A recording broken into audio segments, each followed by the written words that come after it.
the van. Where am I today? That is a good question. What's the name of this thing? Right there. I don't know if you can see that or not. Welcome to Werner Parks. Percy Werner Park, Belle Meade Trailhead. Yeah, just walking my knee today. It's a park on the outskirts of Nashville, next to a golf course. It's pleasant. It's got a couple of bathrooms. So, I'm gonna go for a little walk.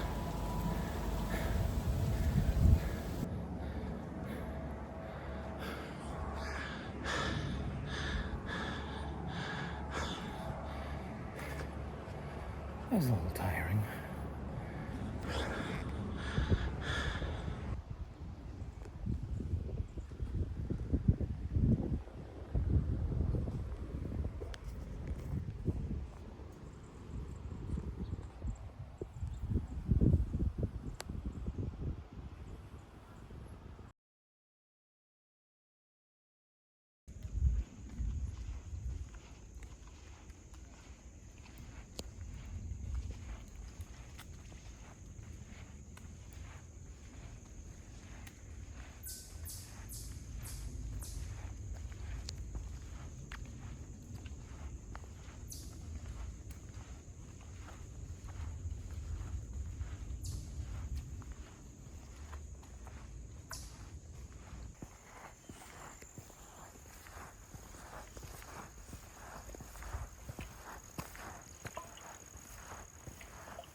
Welcome to Dunbar's Cave in Clarksville, Tennessee. On my way north, saw this on the map and said, hey, that would be cool. Dunbar Cave State Park. Unfortunately, oh no, it's still open. It's still open. This was actually a dance hall for about 150 years. First they put sawdust down, and then it became a resort, so they put down more sawdust. And then in 1916 they put down concrete, and this place was open until 1971, and then they closed it as the dance hall. But as you can see, there are lights still here. So I guess they must use it as something.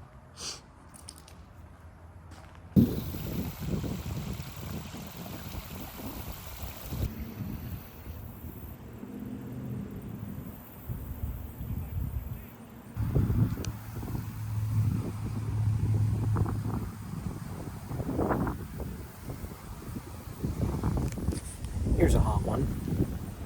Now, I'm a history nerd, in case you didn't know that. But according to that plaque right there, in 1862,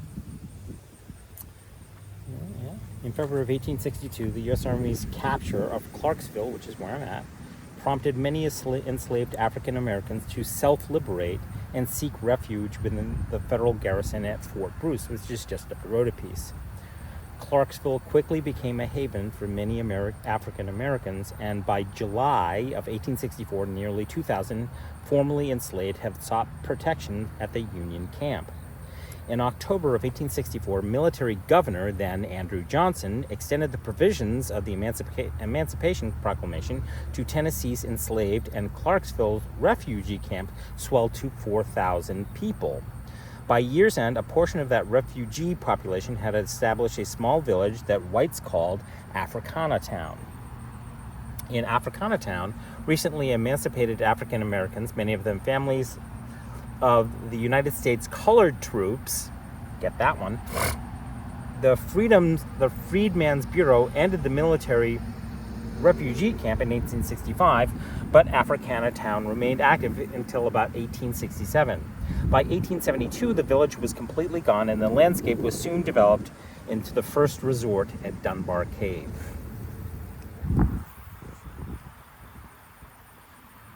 That is Adam and Hannah Watkins.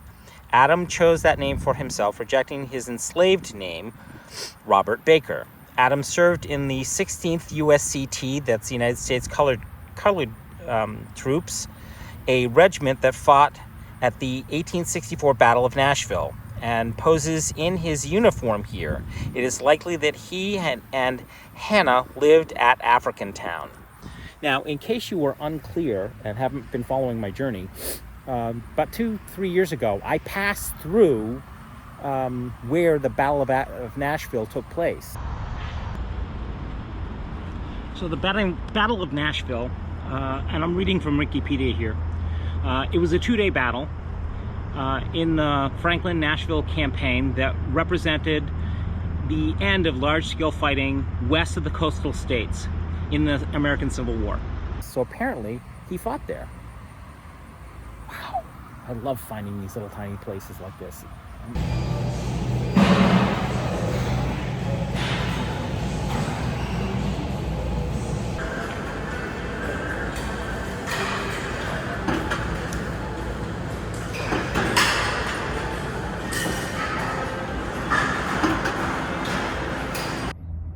Well, this has been an interesting month.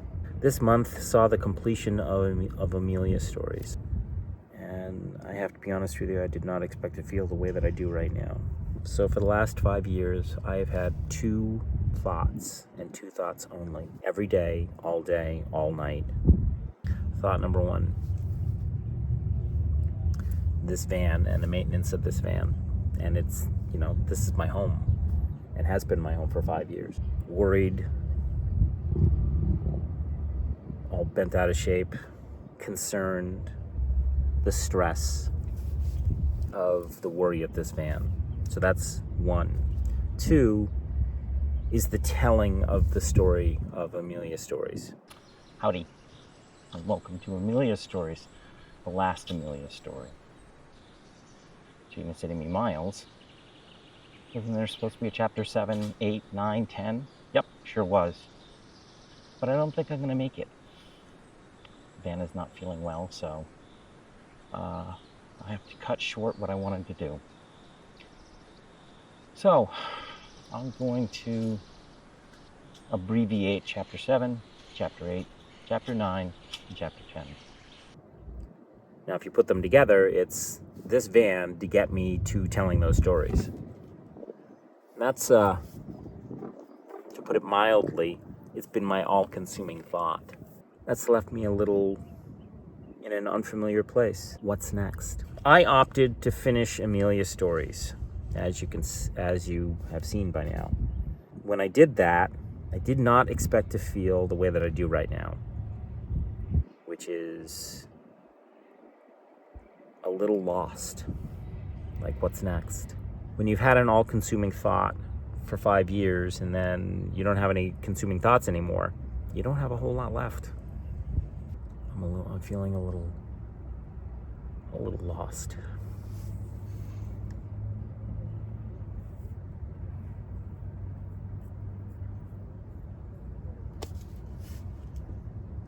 What do I do now? I don't know.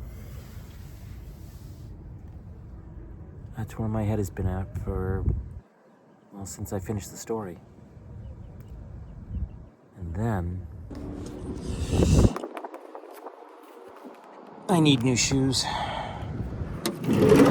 I don't have new shoe money. All right, so let me get into this. The miracle, as it were. I'm going to tell you a story, but I'm going to tell you a story from the reverse end. I'm gonna give you the end of the story, and then you're gonna go, what? What did he say? And then you're gonna say, tell me how did you get here, if you care. Are you ready? Are you sitting down? Are you comfy? Hope so. Here we go. I have to go back to teaching tango. Yeah, pick your jaw up off the floor. Some of you will not be surprised by that revelation. I am. You may not be, but I am. Okay. So without getting into the long story, because there is a long, windy story to this, and I would love to tell this story someday, but because people have the attention span of a gnat these days, they really just want the quick and dirty. So here's the quick and dirty. For the last 5 years, I have kept my hand in the tango game through my Facebook group called Tango Topics Discussion. And when I left tango, that group had about 1,100 members. Over the last 9 months, because I've been posting on a month-to-month, more like week-to-week basis, and the way in which I'm talking about stuff, membership has quite literally doubled. It was sitting at about 1,100 people when I left. That was 5 years ago, and has not moved since until about 9 months ago when I ended up in Georgia, and basically had nothing to do for 4 months, and then another 5 months of not doing anything because the van was not a happy camper. So, make a long story short, membership has quite literally doubled in 9 months. And every morning, because now that because the project is done, I've been posting basically every other day. The group membership goes up by anywhere between 40 and 50 people a day. And it's been on the rise. And these are not bots. These are human beings that I'm qualifying as tango dancers, because their profile must show them out social dancing or posting about tango. Make sense? Okay. So, I kept my hand in tango for a whole bunch of different reasons that we will not get into right now. But that was one of the ways that I kept my hand in the game. Mostly so that I could, later on, finish up a project that needed to get out the door, which I've talked about in this channel before. Anyways, so as I'm posting and more people are joining the group, like for I don't know what reason, because I'm talking about tango the way that I've always talked about it, but seemingly now people are listening. I honestly don't know. I've yet to figure it out, but people are commenting, they're joining, they're reading, they're liking, they're sharing, lots of shares, and people wanting to join the group. So I let them in once they qualified themselves. And to make a long story short, in the last week alone, the last 2 weeks alone, since I have, left Amelia's stories, I've gotten no fewer than 9 DMs, all saying nearly exactly the same thing. 3 of them quoting one of my favorite lines. Here's the scene that it's quoting from. You take the Jim. You proceed from a false assumption. I am a Vulcan. I have no ego to bruise. You're about to remind me that logic alone dictates your action? I would not remind you of that which you know so well. If I may be so bold, it was a mistake for you to accept promotion. Commanding a starship is your first best destiny. Anything else is a waste of material. So in that instance, in that scene, I'm not Spock, I'm Kirk. And the quote that I got from 3 separate sources out of 9 total sources that basically all said the same thing was this. It's a paraphrase of what Spock says to Kirk. It's this: Miles, it was a mistake for you to retire from teaching tango. Your first best destiny is to teach people to dance tango. Anything else is a waste of material. Now we're going to get to another piece of this. So, years and years and years ago, I saw an interview with Stephen King, and he was talking about his writing process. And something he made note of is that when his characters are screaming at him to write something or to write them, that's when he writes. He doesn't just write because he can. He writes because his characters are quite literally screaming at him. And that's what this felt like. Those DMs all basically saying the same thing, that the universe is saying, hey, you need to go back to teaching. That's what that felt like. That's 2. 3. So I'm chatting with my friend Daniela Borgiali out of Phoenix, Arizona. She's been teaching for 25 years and has been a touchstone for me on multiple levels. She's an amazing teacher and an amazing resource. And if you've never studied tango or you've never studied with her, you need to go study with her. She's fabulous. So anyways, Daniela and I have, been talking for years at this point. And for the most part, it's just been, clap back about, this, that, or the other thing. A little bit of tango gossip here and there, but, it's just, we share similar pathways about tango. So I called her up and I said to her, Daniela, dear, I'm having a crisis of faith. This is what happened. And I explained to her the whole Kirksbach thing and the whole 9 DMs. And she's like, wow, okay, that sounds like the universe is screaming at you there, Miles. What happened? So I told her the whole 9 yards. And then she said, so what do you want from me? And I said, I need you to talk me out of it. She said, all right, fine. I'll explain to you, what you've told me. So she mirrored back to me what I have said to her, multiple times. I don't like the tango politics. I don't like the fact that I'm constantly needing to market myself, that I'm having to, basically speak truth to power on a regular basis or speak truth to idiocy on a regular basis, trying to justify or codify my positions. And it drives me absolutely crazy. Not to mention the near constant marketing, the constant worry about where's my next meal coming from and all that noise. So yeah, not so much with that idea.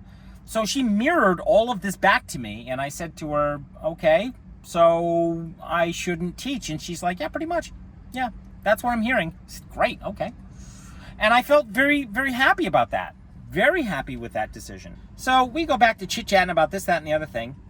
And then, about 20 minutes later, Daniela comes up with this line. Now, this is not a new line for her. She's said this multiple times to me over the last, good Lord, 10 years, 15 years that we've known one another. And she said to me, the following phrase to me, or the following statement to me. And it was sort of out of the blue, but not really. She said to me, Miles, tango is social first and foremost. Everything else is an exercise in futility. I would like to say to you in that moment, I had the presence of mind to go, oh my God. Yeah, not. 20 minutes later, the sieve that is my mind slowly begins to coalesce around what she said 20 minutes earlier. And that's when it hits me. She's right. And that's when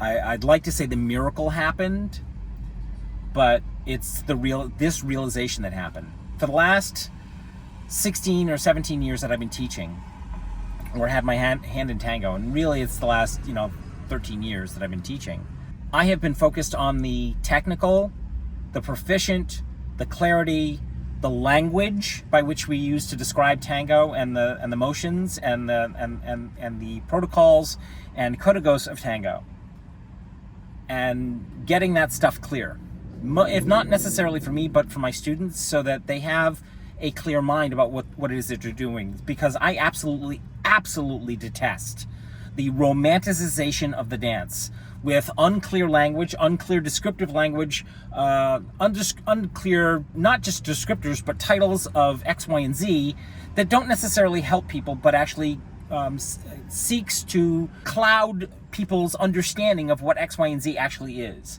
And that shit drives me fucking crazy. So I was on a mission from very early on, let's do this the right way. And I got myself into hot water with people because I wanted specificity, I wanted clarity. I wanted people to own what they were doing and to be aware of what they were doing. And my thinking at the time, and still is, that if you know what you're doing, if you can see it clearly laid out before you, you'll stop doing it. And if you are presented with a different pathway to doing something better, you'll start doing better, because you don't want to look like that, and you most certainly don't want to, you most certainly want to end up dancing better, okay, and having better dancing experiences. And once I was having this conversation with Daniela, it became painfully obvious that the thing that I was missing was the social aspect.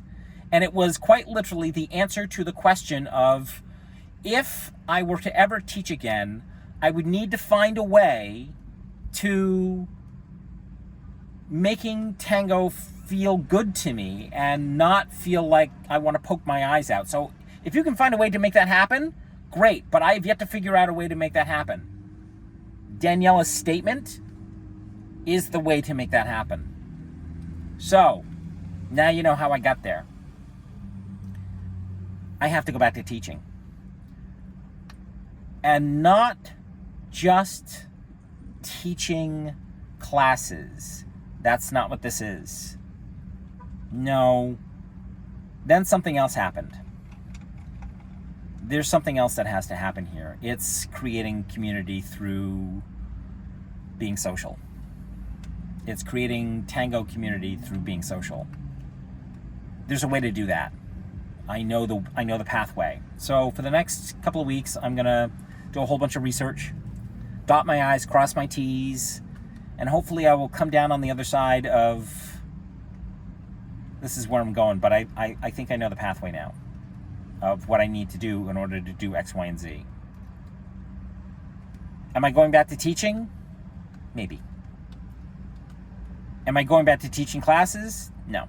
Am I going back to teaching seminars? Maybe.